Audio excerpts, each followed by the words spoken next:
Hi, everybody. All right, welcome back to another episode of Just Reading. And today we're going to talk about Fourth Wing by Rebecca Yarros. So, this has been hyped all over Bookstagram. And I love fantasy romance. And after watching a bunch of people talk about it and just gush over how great it was, I was like, why not? Let's give it a shot. I jumped into it not realizing that it was a series and it was the first in a series. Dum dum dum. So, of course, you know what that means. That means I binged it in a day and a half, 2 days, and I have to wait until what is it? Uh, However long before the whole series is done. Good thing is, book two is supposed to be released, I think, at the end of the year. Am I mistaken about that? I have to double check. But book two, it will be released soon, but there's still a little bit of a wait. This book was so good. It was so good. So it had like our favorite things for my fantasy romance readers out there, or just my fantasy readers. It had dragons. It had political intrigue. It had a gutsy, fearful yet overcoming her fear, so fearless heroine. It had enemies to lovers trope with our hero.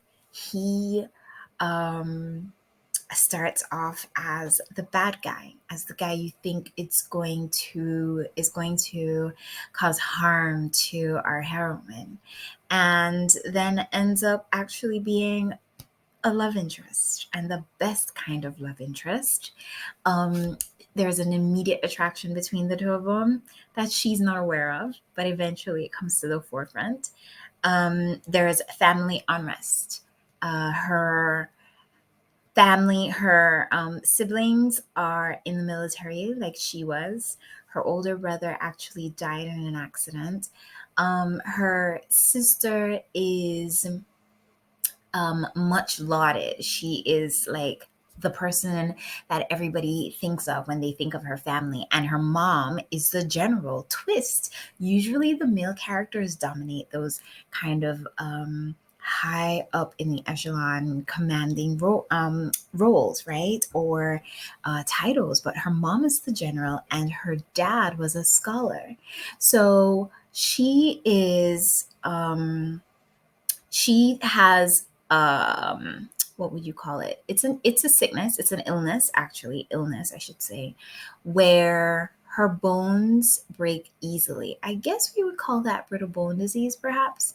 And her joints get out of whack really easily with any kind of heavy strain or movement or jolt. Like a fall could cause her to have to go to the infirmary for days or weeks. And she's grown up um, with that. And so her father fostered a love of books and learning for her because it that's what she thought she would only be capable of, because physical activities is not her strong suit. But she constantly lives in pain because of her illness. And her mom, the general, decides after her father's death, I think it's a year perhaps that has passed, that she needs to join the military because everybody in the family, it's a military family. She needs to join the military, and her mom's not taking no for an answer. So she forces her into the military. And it's basically everyone thinks that she's going to die. They don't think she is going to make it, and they have no confidence in her skills. The thing is, she doesn't have any confidence in her skills either, but this is the gutsiness of this character. She understands how hard it is. She understands that, at any moment something might happen that is going to cause her to basically like not be around anymore. But she goes for it, and she doesn't want her mom basically to, we could use the word win, I guess, but she wants to show everybody that even if she dies, she's going to go down fighting. And so it was so intriguing from the jump. But she's also really kind. So the intrigue seems to be her enemy is the son of the man who started a rebellion within the kingdom, and also the person responsible for her elder brother's death, and also the person who her mother put his father to death, right? Condemned him to death. And so with all of that being said, she immediately thinks, this guy is out to get me. He hates me. It's not going to go well. And come to find out that it's really not everything that she thought it was going to be, which was, it was wild. It was a wild ride. And she makes friends and she loses friends. And people are gunning for her, like from the beginning. There's so many people that want to just take her out. It's a very competitive school, and you the on the cover, if you've seen it and if you're interested, it says fly or die. So from the moment you enter this military school, your life is hanging by the balance, because if you don't pass the tests, you very easily can die. You can pass one and then end up dying or not making it through the next series of things. And so, but every time, and she's so smart, every time when she comes upon a challenge, she works her way through it.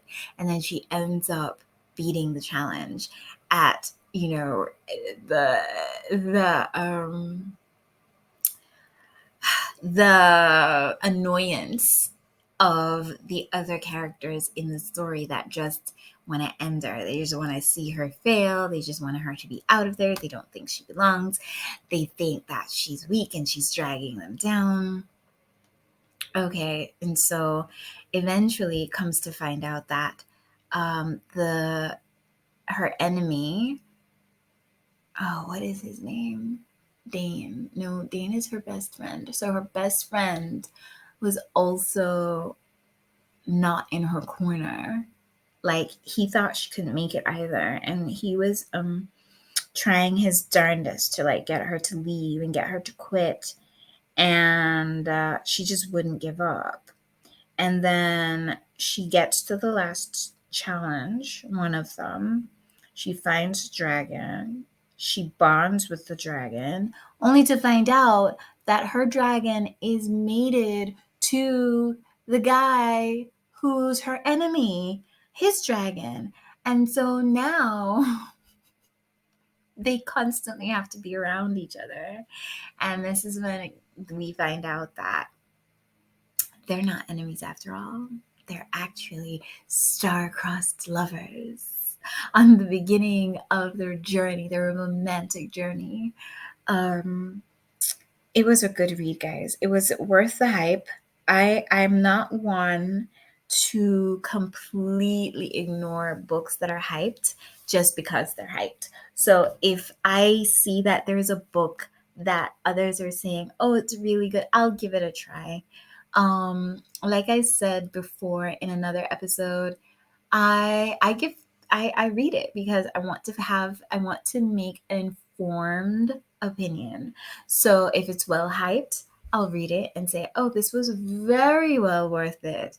And on the other hand, it might not have been. And in that case, then I'll say it wasn't my cup of tea. Because books and how we enjoy them can also be subjective. It just depends on your taste. It depends on what tropes you like. It depends on the author's writing style and whether or not that resonates with you. So give it a shot if you like it. If you like fantasy and fantasy romance, and there is spice, yes, for all my spice lovers, myself included. I love a good spice scene or a few spicy scenes. It's nothing to be afraid of. It's part of life. But if you don't like open door scenes and spice, then this might not be your cup of tea. Or you can just skip over those parts and read the parts that you do enjoy. But Give Forthing a Try by Rebecca Yarros, and we are waiting with bated breath for book 2. I do not know how many books are going to be in the series. I don't know. She didn't say, or has I haven't seen any information about the next series of books. But again, it's a very recent um release. And so I'm not sure there is much out about how, like, I don't know if it's a trilogy. I don't know if it's a, what is it, quartet or quintet? What are the other kinds of, what series novels? I don't know if it's going to have 4 books or 5 books or 3 books. It was such a good series. And I would love it if it was just like maybe a duology, only because of how impatient I am. Um, if it's gonna be a five, a 5-parter, like our beloved Akatar, I don't know. It's always hard. I'll read it, but it's hard waiting, years for the author to finish the series. It's hard. I mean, we do it because we love it and we want to see our favorite characters and we want to see it all wrap up nicely. But it's the impatience of it all, it's just waiting for it. That's the hard part. Um, and what are these characters' names? So the her her best friend was Dane, and her love interest, enemy at first turned lover, his name was Xander. Zayden. His name's Zayden. And her name is Violet. And so Zayden is her enemy turned lover. Her name's Violet. Dane is the one that you would think was going to be her guy in the beginning. You know how they always set that out for us, right? But then turns out that he's not our guy. It's Zayden through and through. um, and Dane, after a while, becomes a little hard to take because he. He doesn't have any faith in her, and at every turn he tries to manipulate her into like leaving or to get his own way, and then he does betray her pretty badly at one point throughout the book, and we don't know how, if they're going to reconcile after that kind of a betrayal. So there's that. But Zayden is there for her every step of the way. Like every step of the way, he's there for her. And it was great to see. It was great to watch, to read. So if this is up your alley, just go for it. I don't think you'll be disappointed, but it's okay if you are. We all won't like everything that we read. So if it's not up your alley, that's all right too. You can always go back to the drawing board and find something that is. Anyway, I hope you guys like this episode. It was a little rambly. Sorry. I had read this book a while back, and so I had to like remind myself. And I was the ebook, and I listened to it on audio too because it was just so good. I had to I had to have both formats. My physical copy is on its way, and I've pre-ordered my book 2, so that should be within my reach once it releases. So I hope this wasn't too rambly. I hope this wasn't too crazy for you guys. Thank you for listening. Thank you for tuning in to this is episode 3 now of Just Reading. Thank you for joining book club with me.